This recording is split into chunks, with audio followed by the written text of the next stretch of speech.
Bonjour à tous, alors dans cette vidéo, on va parler de la Fiat Tipo et je vais quand même expliquer pour une alternative à quelqu'un qui voudrait un véhicule électrique puisqu'il y aura des contraintes puisque ce véhicule-là a un très bon rapport qualité-prix mais en diesel, que finalement, au bout de 10 ans, on aurait pu se payer en fait une Model 3.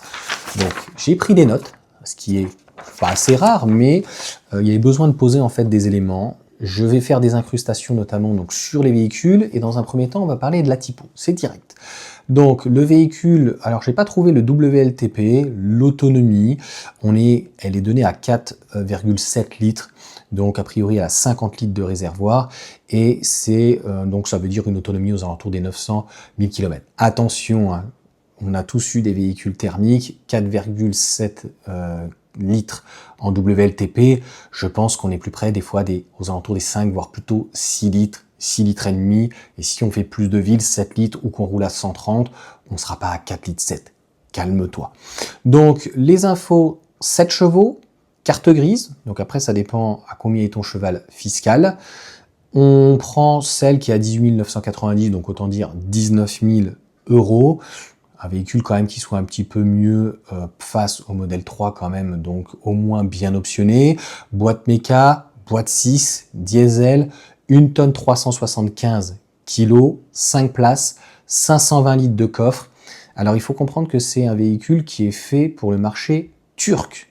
C'est un véhicule fabriqué en Turquie, donc toujours la plateforme donc de chez Fiat, moteur Fiat. Et donc c'est pour ça qu'on n'a pas de possibilité d'avoir une 5 portes et d'avoir un haillon, d'une part. De deux, le véhicule est ultra basique, donc pas d'autre motorisation, et je pense que ce qui se vend le mieux en Turquie, ça va être le diesel. En tout cas, dans les autres pays, il faut bien comprendre qu'ils n'ont pas autant de choix que nous en Europe.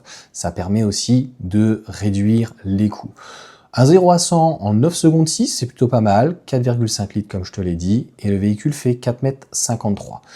Donc une fois qu'on a parlé de tout ça, on va parler donc de la configuration du modèle 3.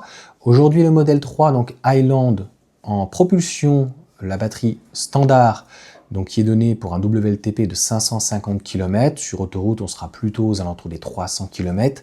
On va mettre de côté les grands trajets, d'accord? Donc il faudra s'arrêter peut-être un petit peu plus.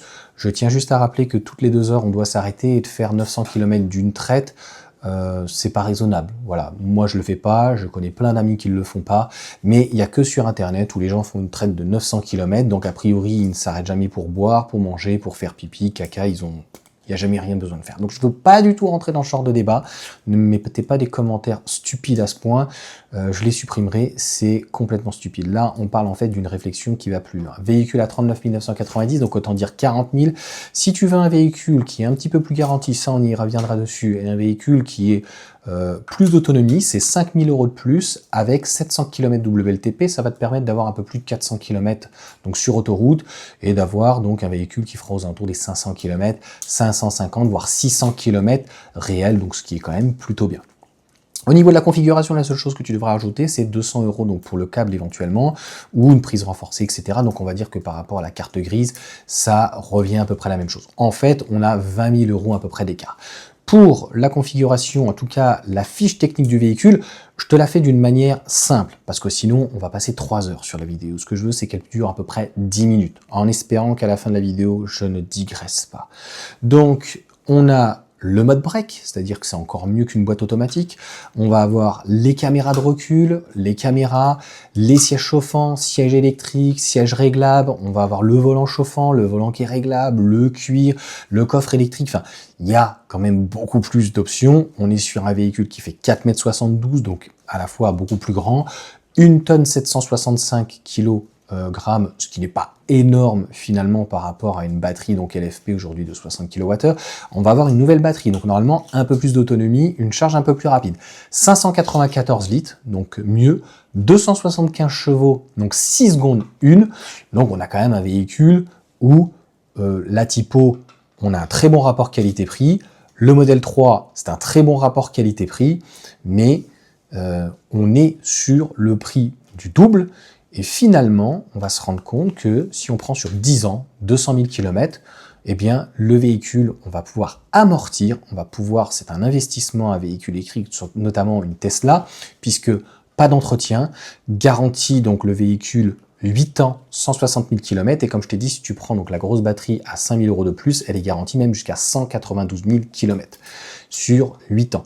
La Tipo, elle, c'est garantie 2 ans, 24 mois je crois. Je sais pas, j'ai pas vu le kilométrage, mais ça reste de toute façon très très faible. Donc lorsqu'on prend les économies, eh bien on nous dit 5 litres, j'ai quand même été très gentil, un diesel aujourd'hui qui est 1,80, ça nous fait 9 € du 100 km. Encore une fois, j'ai été très gentil, ça pourrait être largement plus. De l'autre côté, le modèle Y, le modèle 3, pardon, 15 kWh, j'ai été très gentil, on est plus près des 10-12, mais bon, on va dire que tu fais éventuellement du 110, c'est ce qu'elle consomme. Donc je suis très très très gentil. À 0,13 centimes, on a un petit peu moins de 0,13 centimes avec du tempo, c'est ce qu'il faut prendre, on est à 2 € du 100 km. Et oui, mais j'ai l'impression qu'on vit dans un autre monde où ce qu'on dit serait faux. Donc moi, c'est ce que ça me coûte, mon véhicule, modèle Y, mais le modèle 3, on serait sur ses proportions, il faut comparer ce qui est comparable. Après, si on veut prendre éventuellement le modèle Y, à un moment donné, on pouvait en trouver des bien moins chers, hein, qui étaient à 41 000 et avec la remise, plus le bonus. Là, il n'y a pas de bonus, 40 000 €, le véhicule est tout fini, clé en main, avec régulateur adaptatif. Je te dis, si vraiment ça t'intéresse, je vais pas me mettre à passer toute la liste en fait des options que le véhicule a, tellement de séries, il y a des options, voilà, double vitrage, etc., etc., le mode sentinelle, enfin, on est dans deux mondes différents. L'autre te dit on est sur un véhicule pragmatique, diesel, classique, le meilleur rapport qualité-prix, et en électrique, on est sur le véhicule qui a le meilleur rapport qualité-prix. Donc ça permet encore une fois de comparer. Sur la partie donc essence, donc 9 € 100 km, donc sur 200 000 km, comme je te disais, et 10 ans, on va être à 18 000 €. Donc j'ai compté des révisions de 2 000 €. J'ai été très très très très gentil.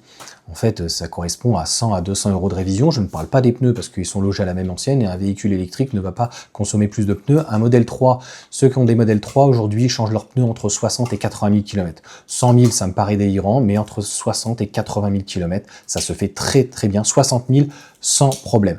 Donc la Tipo, je suis pas sûr qu'elle fasse plus. Donc franchement, c'est très bien. Encore une fois, sur la révision, on pourrait mettre plus dans la mesure où on va avoir, donc certes sur la modèle 3, éventuellement du liquide de refroidissement, on va avoir éventuellement un filtre, ce qu'on aura donc bien sûr sur la Tipo, mais on a des bougies, au-delà des filtres, etc. On peut avoir un risque d'injecteur, on peut avoir la boîte de vitesse, et on peut avoir donc alternateur, batterie. La batterie donc secondaire, elle est aujourd'hui donc en lithium, elle n'est plus au plomb, elle est garantie de toute façon les 4 premières années, donc 4 ans et 80 000 km, mais c'est une batterie voilà, qui aujourd'hui, il n'y a pas de retour en fait. Tesla les a changées, les premières étaient je crois au plomb, et maintenant on est au lithium. Je dis pas que c'est increvable, mais normalement on est parti pour 20 ans. C'est pas les voilà, au plomb, c'est plutôt entre 3 et 5 ans. 6 ans, c'est juste clairement un exploit. Donc quand on regarde tout ça, j'ai arrondi à 20 000 €, donc d'entretien, de coûts et pour les déplacements. Pour un véhicule électrique, donc 200 000 km, ça fait 4 000 €, puisque nous sommes à 2 €. Je préfère rester dans des chiffres simples. Tu vas me dire, oui, mais quand on part en voyage, c'est beaucoup plus cher. On va être plutôt aux alentours des 5 €. C'est vrai. Mais bon, si on commence à pondérer comme ça, est-ce que je compte des bougies? Est-ce que je compte des bobines, comme je t'ai dit? Est-ce que je compte éventuellement, je ne sais pas si c'est une chaîne, mais s'il y a des courroies, il doit y avoir aussi la courroie accessoire, etc., etc. Donc il y a des prérogatives dessus qui coûtent certainement plus que 200 € par an. Donc j'ai préféré rester sur un global. La finalité, c'est que cette différence que nous avions de départ, donc de 20 000 € sur un véhicule neuf, au bout de 10 ans et 200 000 km, je ne dis pas que finalement on fera plus d'économies, faut pas exagérer, si, quoi, en occasion, dans ces cas-là, on pourra revenir très rapidement à la fin de la vidéo, mais on va pouvoir rouler, si on arrive à avoir un budget de 40 000 €, pratiquement gratuitement avec un véhicule, pendant 10 ans, 200 000 km, la batterie, elle est increvable. Sur la grande autonomie, on a plus de recul, notamment par rapport au taxi, sur 5 ans, parce que le véhicule est 2019 en Europe et 2017, et même sur les modèles S, même si c'était les premières batteries, on va être minimum à 300-500 000 km, et le moteur, c'est au moins 200, 250 000, 300 000 km. Un moteur sur une Tesla, c'est aux alentours des 3 000 €. Donc c'est vraiment pas hyper onéreux. je dirais que c'est le prix d'une grosse pièce sur un véhicule donc thermique, hein, que ça soit éventuellement l'AdBlue, il doit y avoir très certainement sur ce véhicule-là, puisqu'il faut qu'il respecte les normes. Ça va aller très très vite éventuellement si il y a un problème au niveau d'un joint ou éventuellement de la pompe ou quoi. Enfin, on peut vite arriver à un petit budget de 1000-2000 euros ou un filtre à particules, donc ce fameux FAP. Donc en gros, si on a la possibilité soit comptant, à crédit, en leasing, comme tu veux, je parle même pas, par exemple, quelqu'un qui liserait un leasing. Quelqu'un qui il le proposait, je crois, le véhicule à 260 euros.